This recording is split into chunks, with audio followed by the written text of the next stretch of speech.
I am Brad Keelor. He is Robb Moss. Next up on Director's Cut, find out what piece of clothing he's owned the longest and why it won't die.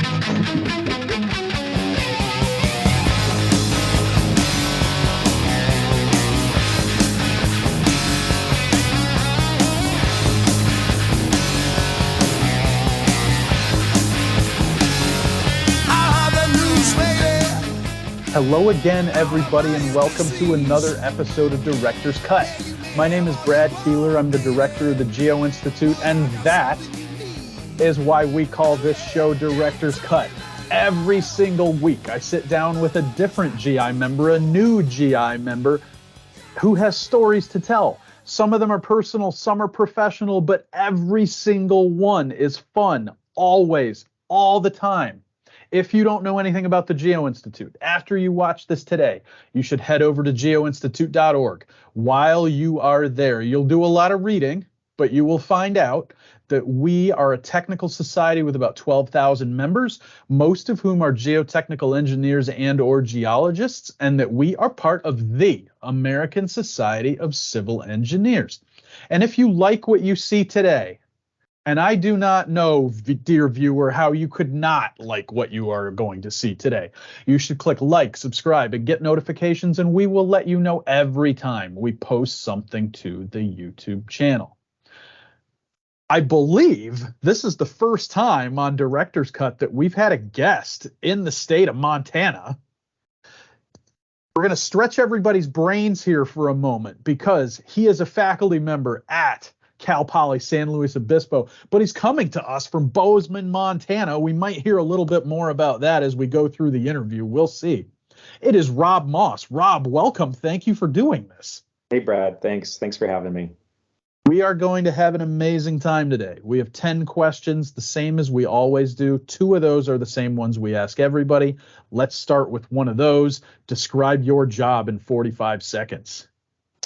So I do everything geohazards from an engineering perspective. That's professor, researcher, and consultant. Fault rupture, liquefaction, landslides, debris flows, yada, yada, yada. That was excellent and quick and yet thorough. I'm impressed. We've had some really succinct ones lately, and I like that. So we're going to jump right into the fun questions then, because that's what the people are here for. They want to know. So we ask this one first. What CD did you play the most during high school? So that's flattering, Brad, because you think that I'm young enough to have listened to CDs in high school. No, it was cassette tapes. And I really liked this question, so I was ruminating. So I grew up mainly in Montana, and rock was really the mantra here. And so there was some Van Halen, some Def Leppard, but then I was a little bit alt. And so there's definitely some The Cure in there, some Bob Marley and Ziggy Marley. And I think that, and then Beastie Boys. Yeah. So I think that covers it, but those were all cassettes.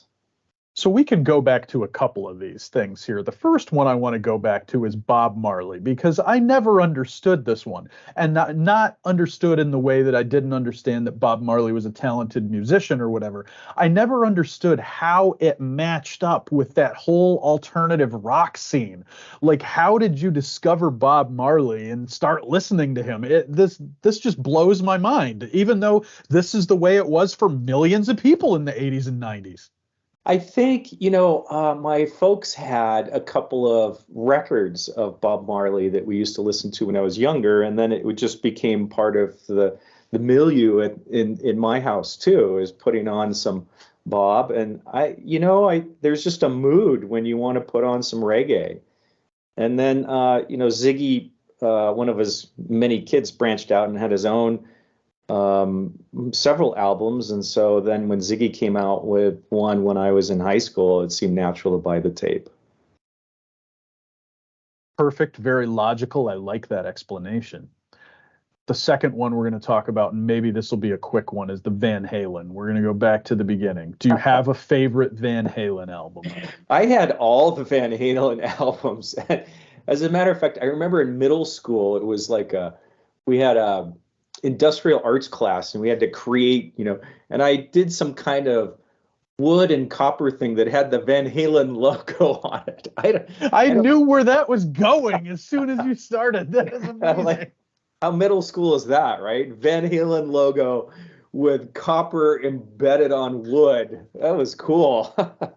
For all of our viewers, if you've got some time one afternoon, what you might want to do, this is one of my favorite things, is queue up the first 3 Van Halen albums in order. It'll only take you about an hour and 45 minutes because they're pretty quick. The songs are short. Just listen to them 1, 2, 3. It's fantastic. Yeah. After that, I have some strong opinions about what happened to Van Halen, but those first 3 albums are amazing. The first 3 were good, yes, and seminal in our growing up. Yeah, absolutely. So the third question is always the research question, and this interview is no exception. Offshore wind. An emerging field right now on the West Coast. You're riding the wave. Tell us about it, and then you're going to make some kind of pitch to the people of America about offshore wind. Yeah, well, one of the things that I found interesting post-COVID is that I do geohazards and, earthquakes and gloom and doom stuff. And I found that post-COVID, a lot of students are really not interested in the gloom and doom, and they want hope. And wind and solar and the interface of civil engineering, I think, brings hope. And also, there is tons of geotechnical work involved with doing offshore wind. So San Luis Obispo is ground zero for where the offshore wind is coming to the Central Coast. 3 leases went out in December. And then up in Humboldt, there was 2 leases. And these companies have 5 years to prove up. We're talking about floating platforms, about 100 floating platforms in a kilometer deep of water in an area that really the seafloor has not been mapped at all. And so there's going to be offshore geophysics to look for faults, underwater landslides, turbidites, and other geohazards. And so there's that whole plug of work. And then you bring it onshore. And the East Coast has been doing wind for about a decade now, and it looks like it's going to take 15 years to do the full build out. Europe's a decade before that. And as I understand, the geotech labs all across the U.S. are completely slammed with all the testing that's being done. And now we're starting on the West Coast. And so there's tons of lab work. The port facilities on the West Coast, none of them are up to snuff in terms of the layout space and the bearing capacity for this huge equipment. And so there's going to be lots of onshore geotech just for staging and pre-construction, and then all the offshore stuff. And I was involved with the LNG push that happened in the early aughts off the West Coast. And this is really very similar, where for the permitting, we have to do all the geohazards up front, and it's very exciting work. And so I've been involved in a couple of research projects, and then trying to gear up Cal Poly to train our engineers for the offshore wind jobs. And Rhode Island's really ahead on this. And so I contacted my friend Chris Baxter, and I'm like, hey, give me the inside scoop on how to gear up for the education. And so in the last 3 or 4 years, we've been ramping up the educational components that have offshore wind, and the students are getting excited, and I'm getting excited, and there's tons of research. And I just want to put that on everyone's radar, because it's going to be 10 to 15 years of West Coast work, and nobody's put floating platforms in the Pacific and water this deep with these geohazards. And so there's lots of research avenues, and there's some really hard questions, which means it's going to be fun stuff. So I have kind of a off the wall follow-up question. It'll make sense, but we're going to have to get there. So I liked that you started with the word hope, because there's another aspect of hope in this thing, right? I wanted to ask what it's like to do research that could literally be regulated out of existence with the stroke of a pen. There's got to be a little bit of stress there, right? I mean, you don't know. The next administration could come in. It probably won't happen. And eliminate all the offshore leases, right? What level of worry does that add for you, or does it not?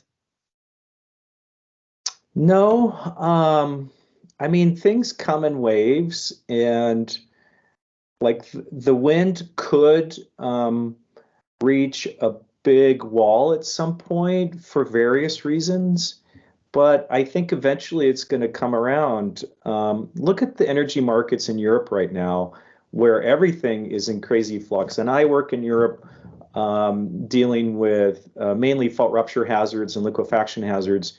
Russia shut off the gas. Germany's trying to go green. France is trying to build new nuclear.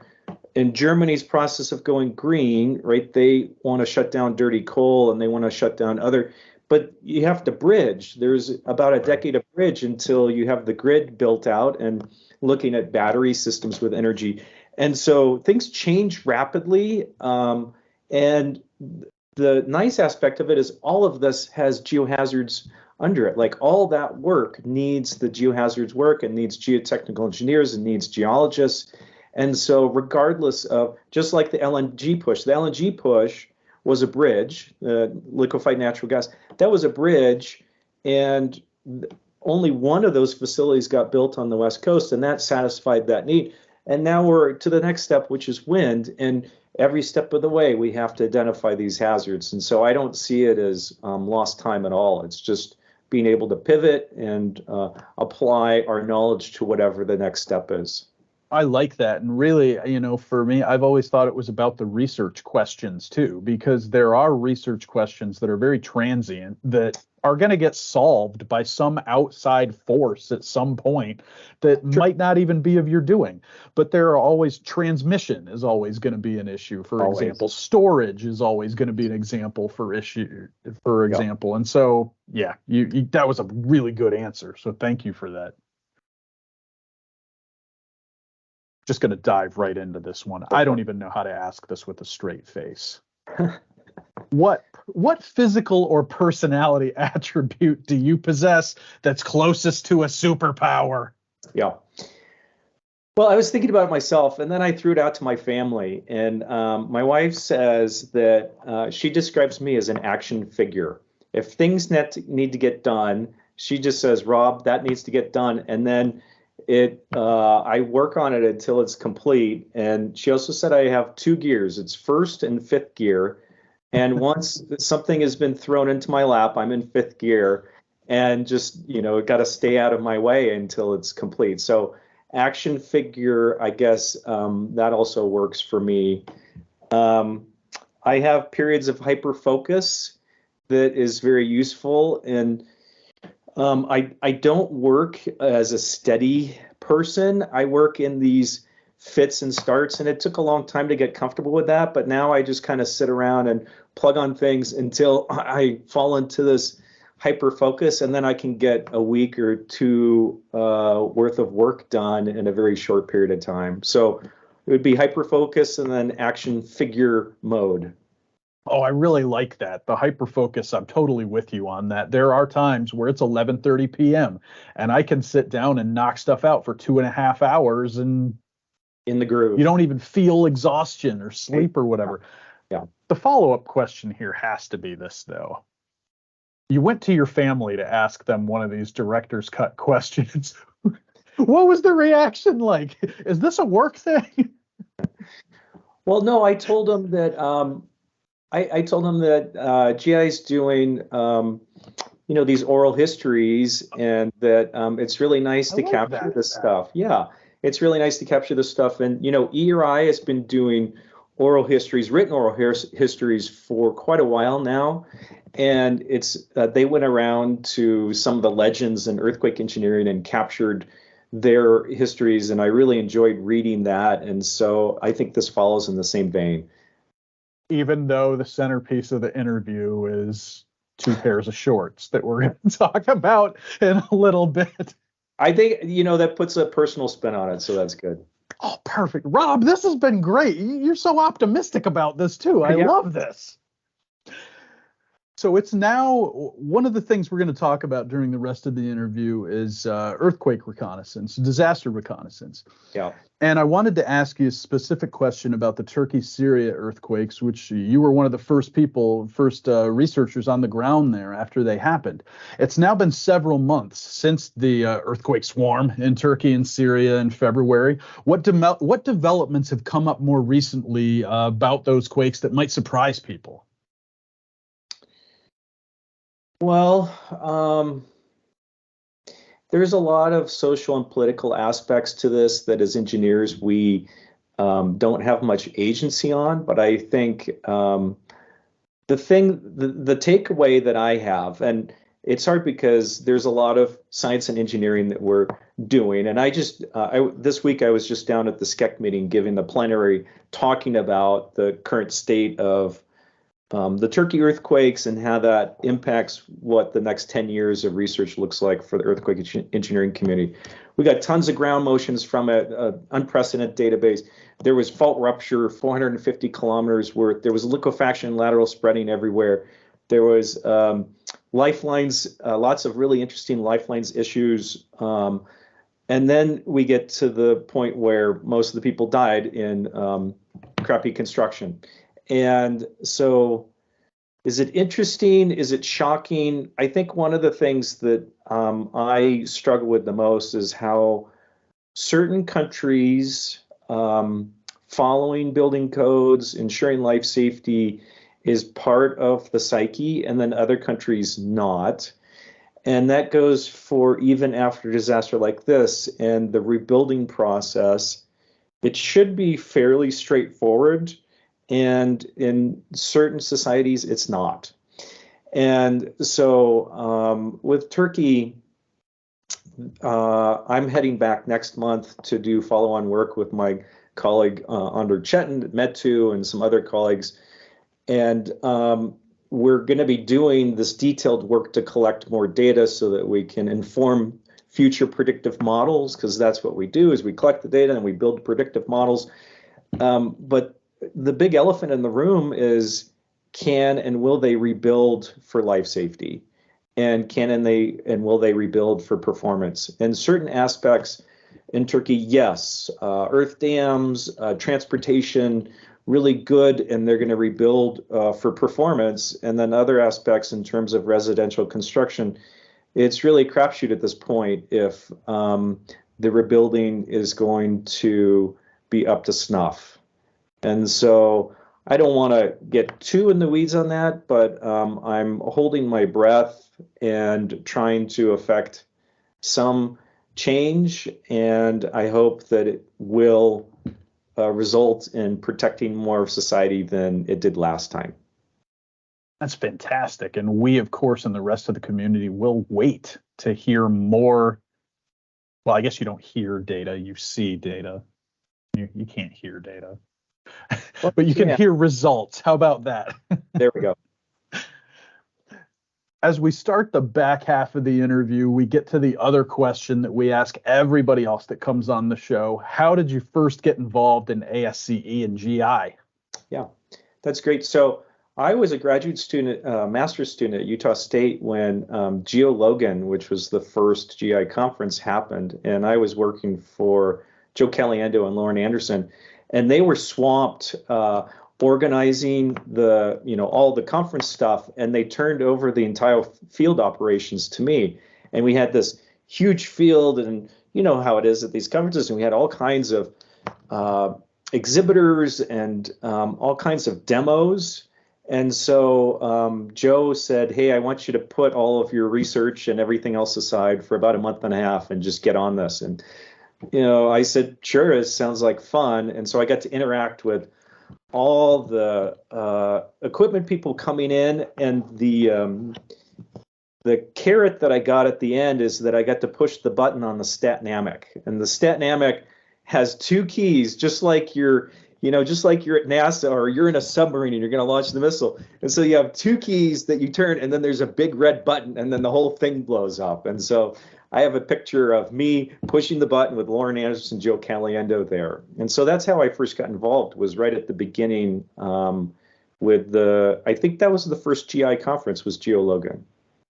It was 1997. That Yep. is fantastic. And that is such a great story because you've seen some of these shows. You know, we get pizza and beer a lot. That's all we hear, pizza and beer. Oh, I went to the ASCE meeting because there was pizza and beer. That was a fantastic story. Okay. So thank you for giving us something different. Now, the pièce de résistance of this entire interview.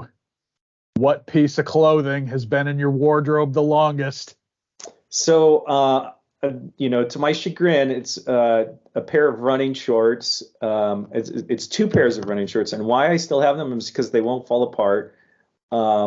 And they're both over 20 years old. Let's see, one is from 2000, and the other one is from I want to say 97. And it's ridiculous how they are the same, but then these were Patagonia shorts, and they make them to last, and I still run in them to my older son's chagrin. Do you have any pieces of clothing that you regret getting rid of? Oh gosh.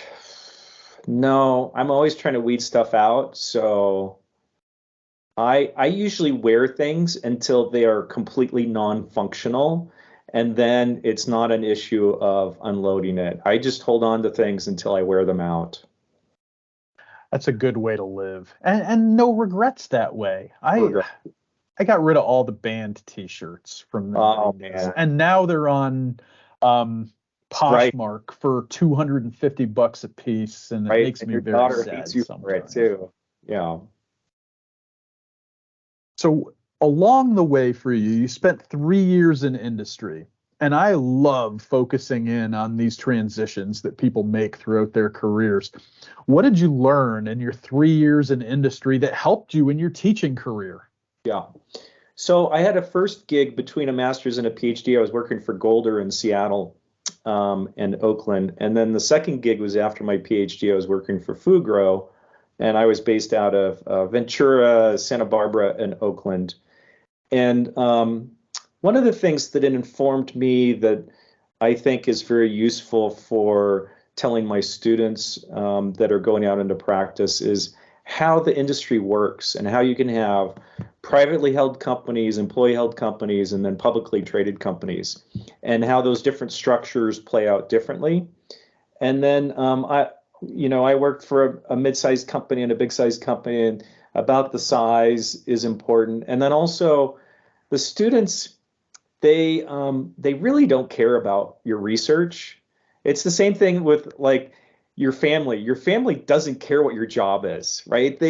And so the students, they don't really care about the research that much, but they really want to hear about industry experience. And I continue to consult, and they want to hear about those consulting experiences. And so having that background and that insight, and then bringing that to class, they love that much more than if I talk about, oh yeah, we worked on this research in the lab for a couple years, and most of the people are like yawn. You'll get somebody in the back and their eyes will light up, and you grab them and you put them on the research projects, but everybody else is like yawn. And then you talk about, oh yeah, we were out and we were drilling and we hit this thing and everything went sideways. That's what they want to hear, is that industry experience. And so Did you have a moment though along the way? Maybe it was while you were in industry, or maybe it happened some other time where you knew that teaching was for you and that is what you wanted to do. No, I did not. When I finished my master's, I was solely focused on consulting.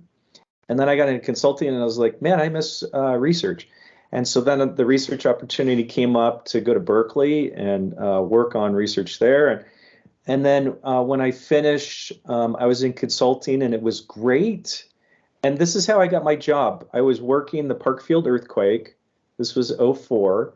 And I was in the car with one of my colleagues that I went and did my PhD with.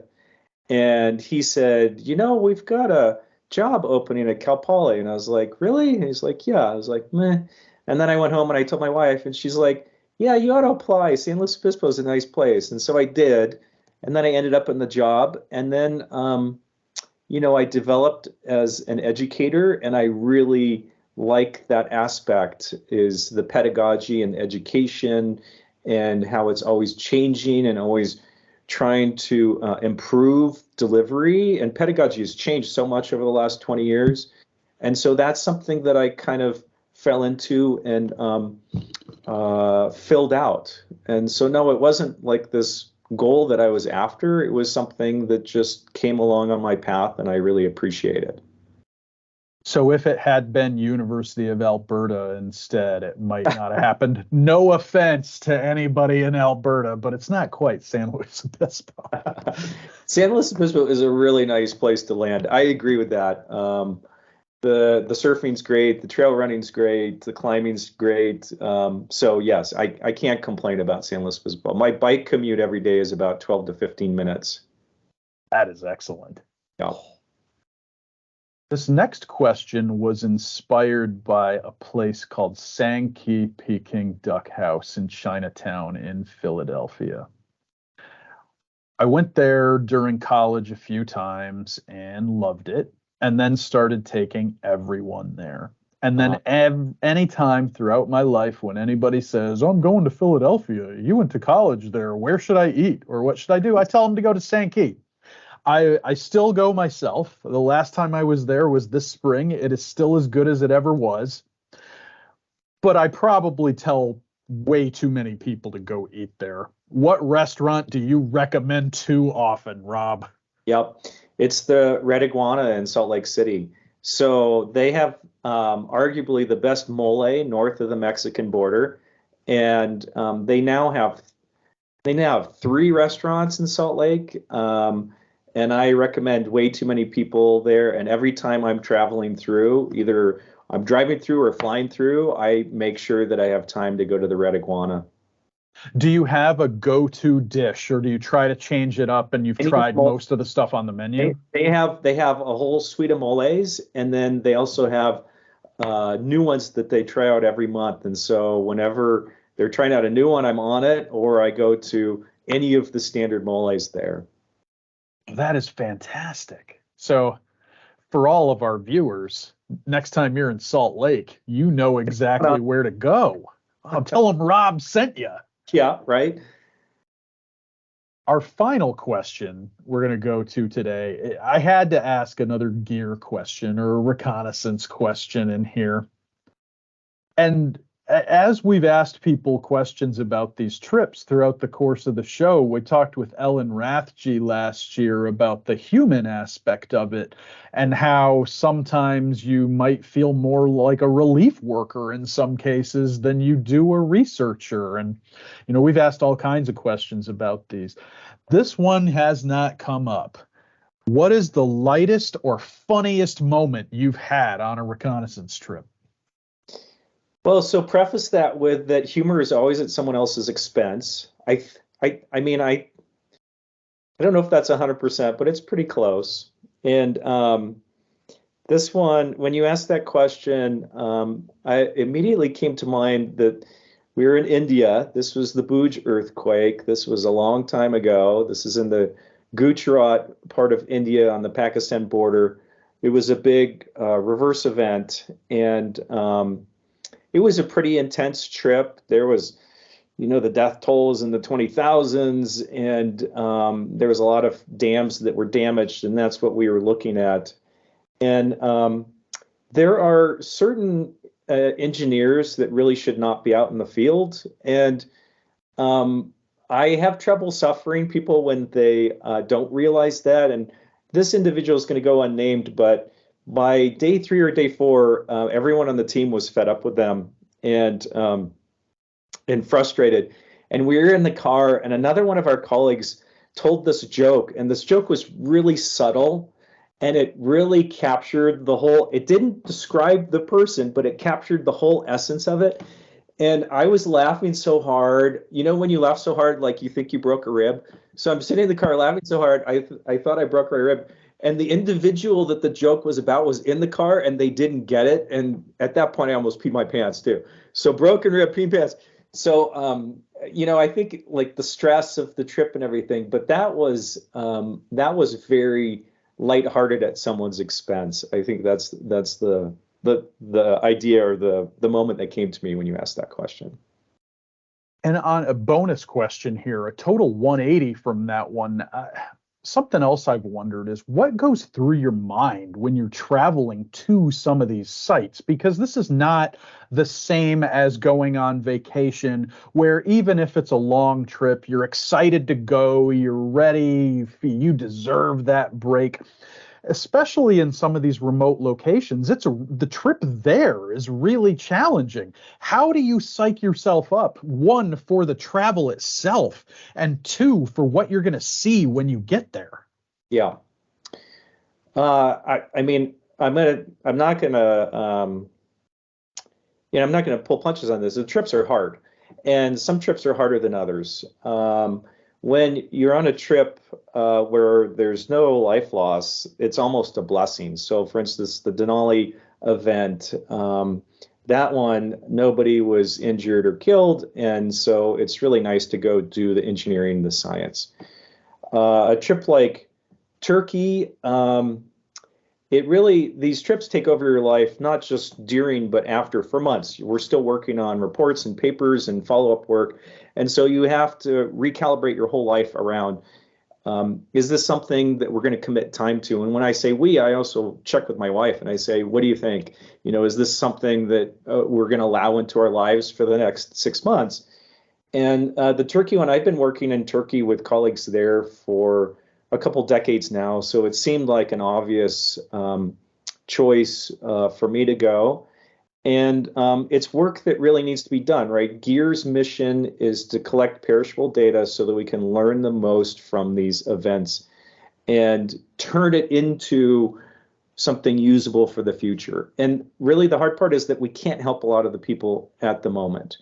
What we do to ameliorate these conditions is I talk to everyone that I encounter because their experiences, whether they understand the physics and the engineering or not, their experiences are valid and you can get a lot of useful information from them, but also it allows you to empathize with them on an individual basis, which makes it more doable than dealing with the mass life loss. And then I have this capacity for compartmentalizing, which I got, I guess, from my dad, who was a naval aviator. And in the military, they train you to compartmentalize. And so, you process what you're dealing with now, and then you process other things later. And so it's just a matter of dealing with everything in its time.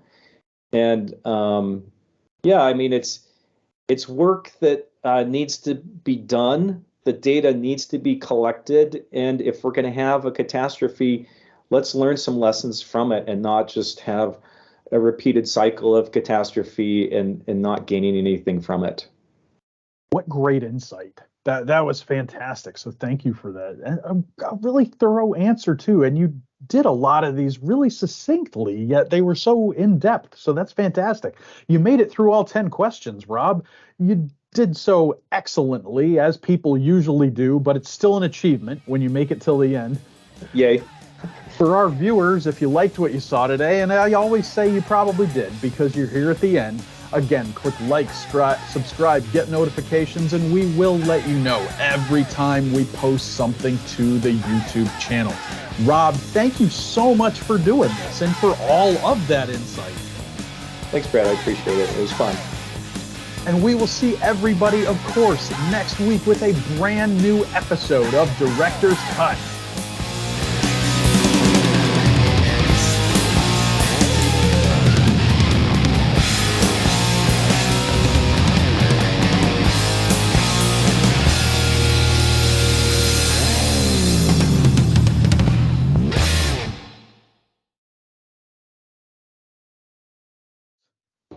I didn't want to put you on the spot with this one because if the answer is no, it's not very fun.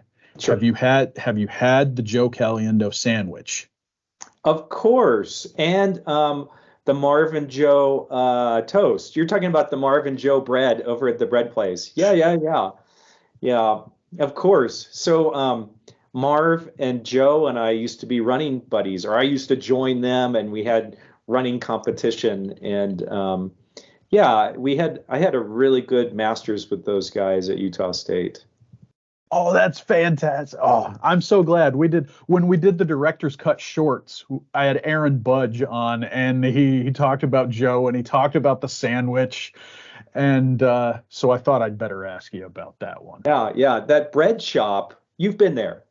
No, So it's what it I is. why it's on my food goals though Okay. now. So what it is, Utah State is an ag school, and they produce their own ice cream, Yeah. and they produce their own bread, and you go over there and they cut you this huge fat slice of bread, and then they have all these spreads. And so it's really just a slice of bread with a spread on it. And the Marvin Joe was a specific one. And how those guys got it on there, I forget. I think it was a slightly nefarious process, knowing Joe, Joe, like some kind of behind the scenes thing, and it's still there. And I think it has a star by it now because there's a memorial for Joe, and you can go look at the memorial that's on the wall. See, I will choose not to believe the nefarious part and that it just got added because of their legendary status. Oh, well, yes, but Joe, that guy, he was always like moving and shaking. You never know what was going on with him. Oh, but yeah, that's definitely a food stop for me.